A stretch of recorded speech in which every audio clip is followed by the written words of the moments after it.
ఆంధ్రాలో ఆ చట్టం అమలు చేయడం లేదు. కేంద్రమే ఈ చట్టాన్ని తెచ్చింది.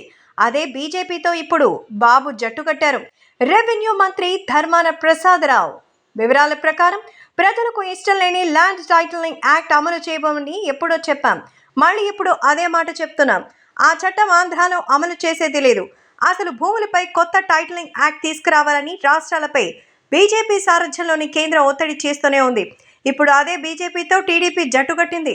ఇప్పుడు మళ్ళీ అదే ల్యాండ్ టైటిలింగ్ చట్టం మీద టీడీపీ నాయకులు వక్ర భాష్యాలు చెప్తున్నారు. దేశవ్యాప్తంగా దీనిపై ఏకాభిప్రాయం వచ్చిన తర్వాతే ఆలోచన చేస్తాం.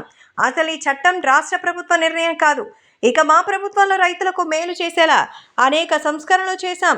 సమగ్ర భూ సర్వే ద్వారా ఎంతో మేలు చేకూరుతోంది. అత్యాధునిక టెక్నాలజీని సర్వే కోసం వినియోగించాం. గ్రామ సచివాలయాల్లోని రిజిస్ట్రేషన్ చేసుకోవచ్చు. మొత్తం కంప్యూటరీకరణ జరుగుతోంది. ఆటోమేటిక్గా మ్యూటేషన్ జరుగుతోంది. ఇవన్నీ తెలిసి కూడా వాళ్ళు తప్పుడు ప్రచారాలు చేస్తున్నారు. 26 లక్షల ఎకరాలపై నిరుపేదలకు సర్వ హక్కులు కల్పించింది జగన్ కాదా? అలాంటి జగన్ మీకు భూములు తీసుకునేవాడిలా కనిపిస్తున్నాడా? స్వాతంత్రం వచ్చిన తర్వాత ఎప్పుడైనా ఇలా జరిగిందా? ఇంత గొప్ప నాయకుడు ఎక్కడైనా ఉన్నాడా? చుక్కల భూములను నిరుపేదలకు రైతులకు పంచితే జగన్ మీకు భూములు లాక్కునేవాడిలాగా కనిపిస్తున్నారా? 31 లక్షల ఇళ్ల పట్టాలు ఇచ్చిన జగన్ మీకు భూమిని లాక్కునేవాడిలా కనిపిస్తున్నారా? రాష్ట్రంలో ప్రజలంతా అమాయకులని అనుకుంటున్నారా?